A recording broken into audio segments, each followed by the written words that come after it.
Last week வந்து TV ஷோல property வாங்கினவங்க அவங்களோட வழிகளை பத்தி பேசினாங்க.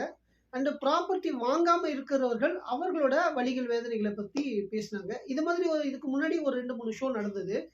ஸோ இது வந்து ஒரு எமோஷனலா ஒரு 1/2 மணி நேரம் 45 நிமிஷத்துல பேசக்கூடிய அந்த வார்த்தைகளை வச்சு ப்ராப்பர்ட்டியை பத்தின ஒரு முழு டீட்டெயில்ஸ் நம்ம தெரிஞ்சுக்க முடியுமா அப்படின்னாக்கா நிச்சயமாக இருக்க முடியாது. ஏன்னாக்கா ப்ராப்பர்ட்டி சொத்து வாங்குறதுங்கிறது ஒரு மிகப்பெரிய ப்ராசஸ். இந்த ப்ராசஸ்ல நிறைய விஷயங்கள் நமக்கு தெளிவு தெரிஞ்சாதான் இந்த ப்ராப்பர்ட்டி வாங்குறதுல கரெக்டான ஒரு ப்ராப்பர்ட்டியை வாங்க முடியும். நான் வந்து பார்த்தீங்கன்னாக்கா கிட்டத்தட்ட ஒரு ஆயிரக்கணக்கான கஸ்டமர்ஸை வந்து மீட் பண்ணி அவங்க கிட்ட பேசியிருக்கேன். பை த வே என்னோட நேம் பெருமாள் சுவாமி. நான் வந்து பார்த்தீங்கன்னாக்கா 13 வருடங்களாக ரியல் எஸ்டேட் துறையில் வந்து ஒரு சீனியர் பொசிஷனில் நிறைய டீம் ஹேண்ட்லிங்கோட நான் பண்ணியிருக்கேன். ஸோ நிறைய கஸ்டமர்ஸ் நம்ம மீட் பண்ணும்பொழுது அவர்களுடைய அனுபவங்களை வந்து நான் நேரடியாக வந்து பேசியிருக்கேன்.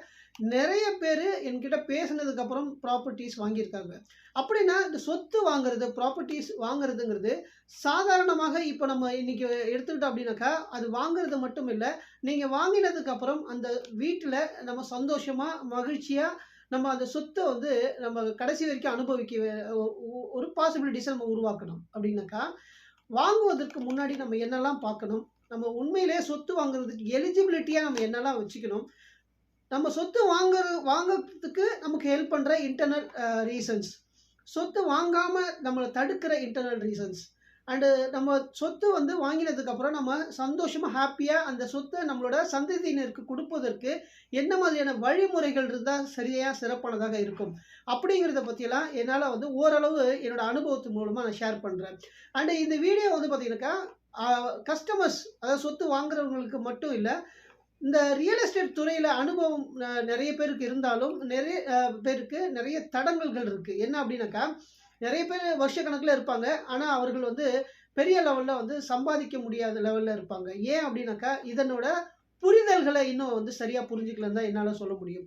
அப்படின்னாக்கா இதை பற்றின ஒரு விழிப்புணர்வு ஏற்படுத்துறதுக்காக நான் தொடர்ந்து ரியல் எஸ்டேட் சம்பந்தமான வீடியோக்களை பதிவிட போகிறேன். 13 வருடங்களாக ஆயிரக்கணக்கான கஸ்டமர்ஸ் கிட்ட மீட் பண்ண விஷயங்களை நான் ஷேர் பண்ண போகிறேன். இதன் மூலயமாக இதற்கு ஒரு நல்ல ஒரு விழிப்புணர்வு தெளிவு நிலை ஏற்பட்டு நீங்கள் சொத்து வாங்குறதுக்கு ரொம்ப நாளாக தேடிட்டு இருக்கீங்கன்னா நீங்கள் என்ன மாதிரியான சொத்து கரெக்டாக சூட்டபிள் ஆகும்னு சொல்லி நீங்களே ஃபைண்ட் அவுட் பண்ணி உங்களோட நீங்கள் வந்து சொத்து வாங்க முடியும். ஸோ என்னோட வீடியோவை நீங்கள் தொடர்ந்து பாருங்கள். பார்ப்பதன் மூலமாக இதற்கு உங்களுக்கு ஏதாவது கேள்விகள் இருந்தாலும் எனக்கு நீங்கள் தெரியப்படுத்துங்க. அதற்கு என்னோட அனுபவத்தின் மூலமாக பதில் சொல்கிறேன். இப்பொழுது ஒரு சின்ன ஒரே ஒரு விஷயத்தை மட்டும் நான் உங்ககிட்ட ஷேர் பண்ணிக்கிறேன். நான் வந்து ஒரு மேடம் வந்து என்னோட ஆஃபீஸ்க்கு வந்திருந்தாங்க. அதாவது இடம் பார்த்துட்டு ஆஃபீஸ்க்கு வந்து பேசிகிட்டு இருந்தாங்க. அவங்களோட சன்னு இருந்தார். அவர்கள் கிட்டத்தட்ட 3 வருடங்களாக வீடு வாங்கணுன்ட்டு ரொம்ப தேடிக்கிட்டே இருந்திருக்காங்க. நிறைய விஷயங்கள் ஆனால் அவங்களுக்கு சரியான அளவுக்கு புரிதல் இல்லாததுனால தள்ளிக்கிட்டே போச்சு. ஸோ என்கிட்ட வந்து ஒரு மணி நேரம் என்கிட்ட பேசினாங்க. 1 மணி நேரம் பேசினதுக்கப்புறம் சரின்ட்டு போனாங்க. மறுநாள் வந்து அவர்கள் என்கிட்ட இடம் வாங்கலை, ஆனால் வெளியில் ஒரு இடம் ஆல்ரெடி அவங்க பார்த்து பேசி வச்சுருந்த இடத்த ஃபைனல் பண்ணிட்டு வந்துட்டாங்க. அட்வான்ஸ் கொடுத்துட்டு நேராக அவங்க என்கிட்ட வந்து ஆஃபீஸில் உட்காந்து என்கிட்ட பேசி, சார் இவ்வளோ நாள் நாங்கள் வந்து நிறைய விஷயங்களை நாங்கள் சேர்த்து வச்சுக்கிட்டு நாங்கள் இப்படிலாம் வேணும்னு சொல்லி தேடிக்கிட்டு இருந்தோம். ஏன் நமக்கு வீடு அமையலை, நம்ம நினைக்கிற மாதிரி இல்லையேன்னு சொல்லிட்டு நாங்கள் நிறைய விஷயங்களை வந்து சர்ச் பண்ணிக்கிட்டே இருந்தோம். பட் இவ்வளோ பேரை நான் மீட் பண்ணியிருக்கேன், நிறைய பேர்கிட்ட பேசியிருக்கேன். ஆனால் நான் எங்கே தப்பு பண்ணுறேன்னு எனக்கு வந்து புரிதலை நீங்கள் தான் சொன்னீங்க. ஸோ இதுக்கப்புறம் நான் டிலே பண்ணக்கூடாதுன்னு சொல்லிட்டு இன்றைக்கி நான் வந்து அட்வான்ஸ் கொடுத்துட்டு வந்துட்டேன். ஸோ உங்ககிட்ட நான் இடம் வாங்கலை, நீங்கள் வருத்தப்படாதீங்க, நிச்சயமாக என்னோட அடுத்த ப்ராப்பர்ட்டி உங்ககிட்ட வாங்குவேன் அப்படின்னு சொல்லிட்டு என்கிட்ட பேசிட்டு போனாங்க. ஸோ இதிலேருந்து நம்ம தெரிஞ்சுக்க வேண்டிய விஷயம் என்ன அப்படின்னாக்கா, ஃபஸ்ட்டு புரிதல்கள். இதை பற்றின சொத்து, வீடு, மனை எது வாங்குறதா இருந்தாலும் முதல்ல நமக்கு புரிதல்கள் தேவை. 2வது internal reason and external reason இருக்குது. நீங்கள் சொத்து இது வரைக்கும் நீங்கள் வாங்கியிருக்கீங்கனாலும் ஏதாவது ஒரு இன்டர்னல் ரீசன் இருக்கும். அண்ட் நீங்கள் வாங்காமல் இருக்கிறதுக்கும் இன்டர்னல் ரீசன் இருக்கும். அதே மாதிரி தான் எக்ஸ்டர்னல் ரீசன், நீங்கள் வாங்கினதுக்கும் வாங்காமல் இருக்கிறதுக்கும் எக்ஸ்டர்னல் ரீசன்ஸ் இருக்கும்.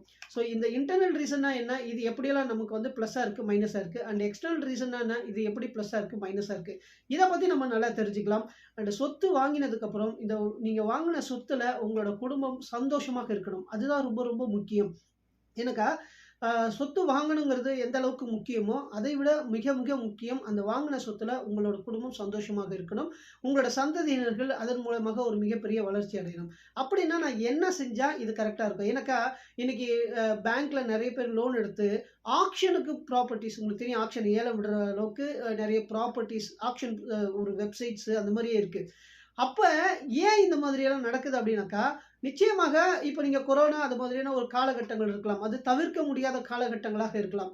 ஆனா, ஒரு சில திட்டமிட்டாக்கா நம்மளோட வாழ்க்கையில எந்த மாதிரியான ஒரு இடர்பாடுகள் காலகட்டங்கள்லயும் நம்ம சரிவர அத மேனேஜ் பண்ணி நம்மளோட வாழ்க்கையில நம்ம வாங்கின சொத்து மூலியமாக ஒரு மிகப்பெரிய வளர்ச்சி அடைய முடியும். ஸோ இத பத்தியெல்லாம் நான் டீட்டெயிலா பேசப் போறேன். என்னோட அடுத்தடுத்த தொடர்ந்து போடக்கூடிய வீடியோக்கள்ல.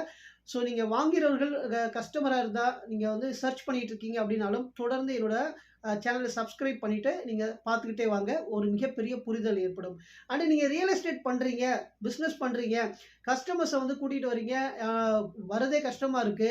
அண்ட் வந்து பார்க்குறாங்க. அதுக்கப்புறம் ரெஸ்பான்ஸ் பண்ண மாட்றாங்க. அந்த மாதிரியான இது வருதுனாக்கா, இந்த கஸ்டமர்ஸ நீங்க எப்படி புரிந்துணர்வு ஏற்படுத்திக் கொள்ள முடியும்? அந்த புரிந்துணர்வு ஏற்படுத்துவதன் மூலமாக வாடிக்கையாளர்களை எப்படி வந்து ஒரு நல்ல நண்பர்களாக மாற்றி, அவர்கள் கூட நீங்க எப்படி தொடர்ந்து பயணிக்க முடியும்? இத பத்தியெல்லாம் நம்ம தொடர்ந்து பேசப் போறோம். நான் வந்து ரியல் எஸ்டேட் பிசினஸ் மட்டும் இல்ல, மோட்டிவேஷனல் ட்ரெய்னர் அண்ட் ஆல்மோஸ்ட் நான் நூற்றுக்கணக்கான ட்ரெய்னிங்ஸ் குடுத்திருக்கேன். ஸோ இதன் மூலமாக என்னுடைய வாழ்க்கையில அடுத்த கட்டமாக எனக்கு தெரிந்த நபர்களுக்கு குடுத்த இந்த விஷயத்த, இப்ப வந்து எல்லாருக்கும் குடுப்பதற்காக இந்த வீடியோவை பதிவிடுகிறேன். வணக்கம், வாழ்த்துக்கள். தொடர்ந்து என்னுடைய வீடியோவ நீங்க சப்ஸ்கிரைப் பண்ணி பார்த்துக்கிட்டே வாங்க. நிச்சயமாக ஒரு மிகப்பெரிய மாறுதல் ஏற்படும். நன்றி, நன்றி, நன்றி.